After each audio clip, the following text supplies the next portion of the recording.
Okay, వీళ్ళిద్దరు బైబిల్లో దావీదు గొలియాతు. సో దావీదు బలహీనుడు కదా, చిన్న పిల్లడు.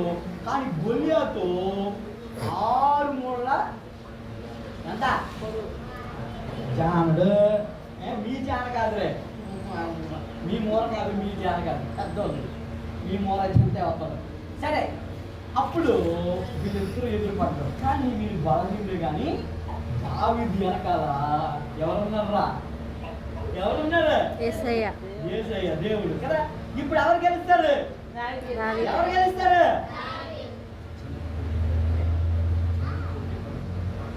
సో దావీదు ఏల లోయలో ఓకేనా ఒక రాయి తీసుకుని, గురకరాయి తీసుకుని ఒడిశాలో పెట్టి, ఒడిశాలు అనమాట ఇది, ఒడిశాలో పెట్టి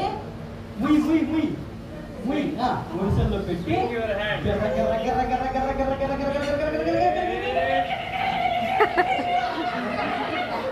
కొట్టగానే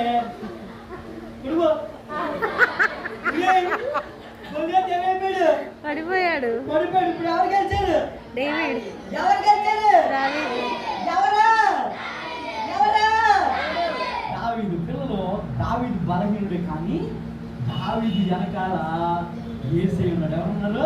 దేవుడు. అందుకనే అంత పెద్ద గొలియాతుని కూడా దావీదు దేవుని బలము చేత వాడగొట్టాడు. యేసయ్య బలము చేత వాడగొట్టాడు. థ్యాంక్ యూ, బాగా యాక్ట్ చేశారు. సరే.